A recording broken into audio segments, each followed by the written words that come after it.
As children, we don't always realize how much of our parents we carry with us. But as we get older, we begin to hear their words in our own conversations, see their values in our decisions, and recognize parts of them living within us. And now I see those same things being carried forward in our kids and in our mokopuna. And that is what I think legacy is. And so when I think about their legacy, I don't just think about the big moments. I think about the everyday moments that seemed ordinary at the time, but have stayed with me all these years, 40 years now. And I remember just a few memories. I remember when I was diagnosed with rheumatic fever, and looking back, I don't know how Mum managed it, because there were 6 of us kids, life was busy, and yet every day, like clockwork, she would turn up to the hospital. And she would always bring me a pie and a donut. And to be fair, that's probably where I started getting really fat. But I didn't care, because I was in a wheelchair, so I was grateful. And the days that she didn't bring me a pie or donut, I was like, And I didn't even think about it, that she didn't have any money. I just thought, where's my pie? When I finally got out of hospital, I wasn't allowed to play any sport. I only played one. I was in a wheelchair, and for a year 10 kid who loved sport, that was really hard. I remember forcing my mum one Saturday to take me down to watch my sister play, and it was a disaster because we couldn't get the wheelchair out of the car. And then when we finally got it, I was like, leave the feet thing, I just want to try and wheel myself. And I sat there watching my sister play the game that I loved, and I knew I couldn't be out there, and Mum quickly turned me around and put me back in the car. And I was so upset. She told me I wasn't going to be coming back if I was going to carry on like that. And I said, carry on like what? And then I had more of a conversation to say, I'm a better player than her, which I was, eh? At the time, I thought my mum was being mean. But looking back now, I realized she was just being a mum. Because I couldn't go back to school for a while. I wasn't exactly learning the way the Ministry of Education would approve of.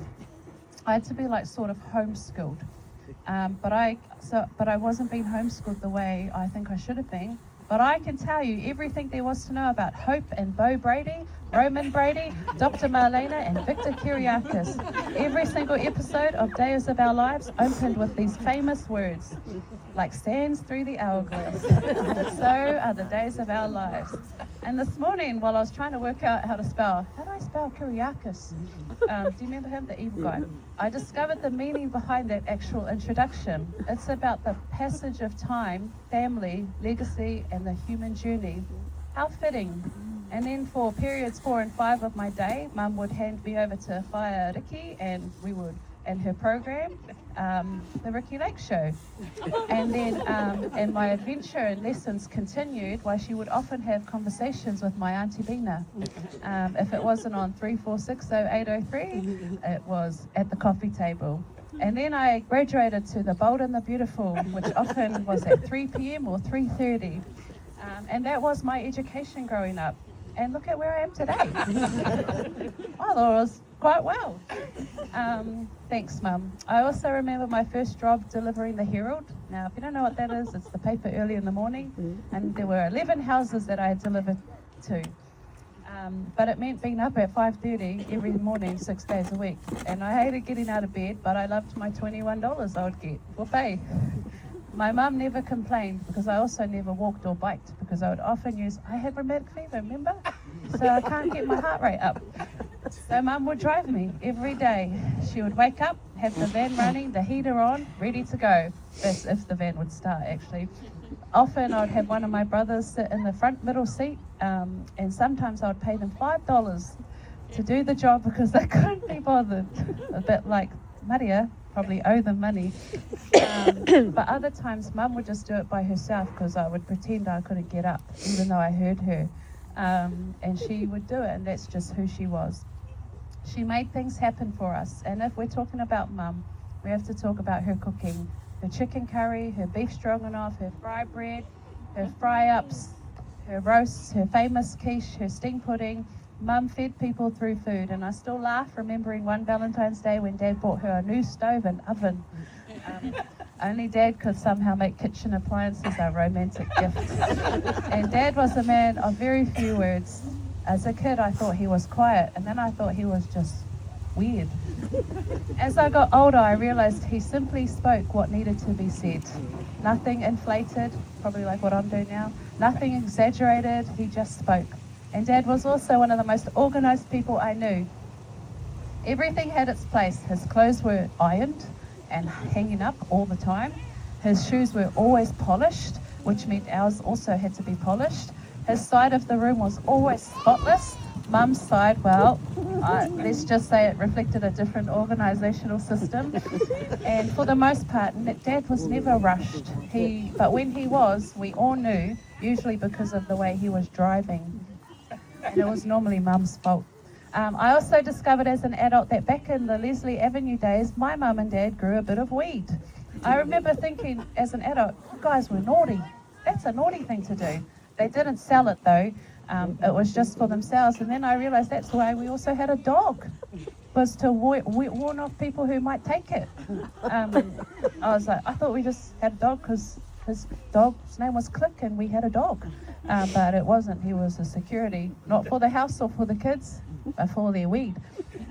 And honestly, with 3 girls and little Rangi, so we only had Rangi at the house at Leslie Ave at the time, maybe they needed that help. What I've come to especially after Maria's speech, maybe we needed that.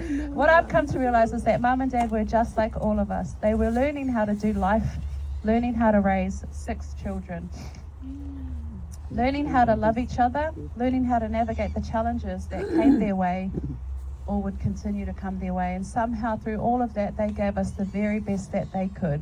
One of the most treasured memories of Dad come much later in life. Dad would often come to visit me at home. I don't know why I didn't have a job. Oh, because I had a baby. Yeah. And we would sit there often just doing nothing. We'd watch TV, having a fruit platter, and not say much. Then out of nowhere one time Dad said this, I want to apologise to you for what happened when I lost my job. I remember being stunned because I was like, that was ages ago. But he told me that as a man he felt like a failure. He carried guilt for years about the impact it had on our family. He worried about what his actions had cost us, and that the truth is, I never carried, and I thought that I never carried that burden, but he did. I never even thought to ask at the time. I just assumed Mum and Dad would work it out because that's what they always did. I remember putting my arms around him and saying, Dad, it doesn't matter. I love you. Because it didn't matter, actually. And Dad still went to work. Actually, in fact, he ended up working for Mum at Tāwiki Tours, and together they drove each other crazy. And so don't do it, don't work together. But that conversation showed me the depth of the man that he was. A man who carried responsibility deeply. A man who loved us deeply. He loved Mum deeply. And a man whose legacy continues to live on in all of us. When I think about, they're telling me to hurry up.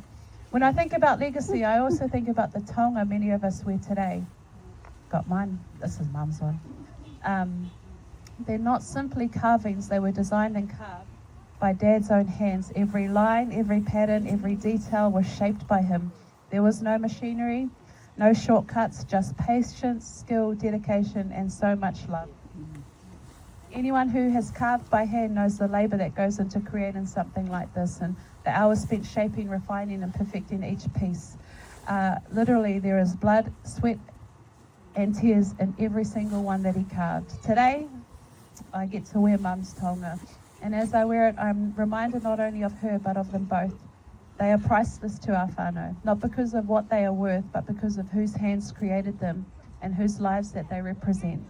Long after we are gone, these taonga will continue to be worn by our children, by Dad's many friends, by Mum's friends, and by our mokopuna and our great mokopuna. Their stories will be told, their names will be spoken, and their legacy will continue. Today is not about only remembering the past. It's also about looking to the future, a future that Mum and Dad invested in, a future that includes every one of us gathered here and every generation still to come. We honour Mum and Dad, or I honour Mum and Dad by carrying forward what they gave me. I honour them by loving our whānau well and being, I know, I am that sister who is annoying, who is making sure we are all on time, that the headstone's up in time, but also will correct some stink-ass wrongs but still love you through it. I am that cousin, and I just thought, over the time of because I thought of this before, is that I know over the past few years that we're not the only ones who have lost people. My husband lost our Granny Sarah, who loved me, so I loved her too. So I know also that we have lost other people. At the time my dad died, my cousin Trent lost his dad at the same time and flew back. And so I'm reminded that there are many who have lost people. Well, actually, we're kind of sitting in a hole. Everyone here, mum and dad's neighbours are all not here, and so we sit in that. But I'm just mindful of those who have lost loved ones over the past few years. And you carry their legacy too. I honour my mum and dad by remembering where I come from, and I honour them by ensuring that my children and my mokopuna will know the stories of those whose shoulders that we stand upon. As one of your daughters, I count it a privilege to be part of your legacy. I see your fingerprints all through our whānau, from our little baby Silas, he's up until the oldest, who is Corey, who is watching. I see it, and I see them in the love that we share, the values that we hold, and the stories that will continue to be told. I'm almost finished, guys. That's why we wrote it. My prayer is that the generations who come next will know the strength, the love, the faith and resilience that you both carried, and that they too will continue the legacy that you began. To my mum and dad, thank you for your love, your sacrifices and your guidance and your wisdom and your belief in us. You weren't perfect, neither are we, but you loved us well. Perfectly imperfect we had for parents, and that has made all the difference. So thank you, mum and dad, and thank you to your neighbour, Miss Lei Ming, as well. I miss you guys both. I do want to say thank you to my team. Sometimes I don't know how I'm going to show up to work, but I try and put on the best face and be awesome. Actually, I try and do that every day, but sometimes it is hard to turn up and want to do life and just want to continue. You often think of those who are no longer here, but thank you for putting up with me. As these words here remind us as I finish, ka ora tō rawa aroha I roto I a mātou me a mātou uri. Their love lives within us and through our generations. Moi mai rā, mum and dad, rest peacefully together, and your love lives on in us. And after all of that, I do want to introduce my brother, who's going to share the last speech, and he is the oldest, because my other sister didn't want to speak, so that's why we didn't just forget her, okay? She's over here, Rosanna. She decided not to share, and we love you. I know we'll probably hear her singing later, but Rangi, our oldest, here you go.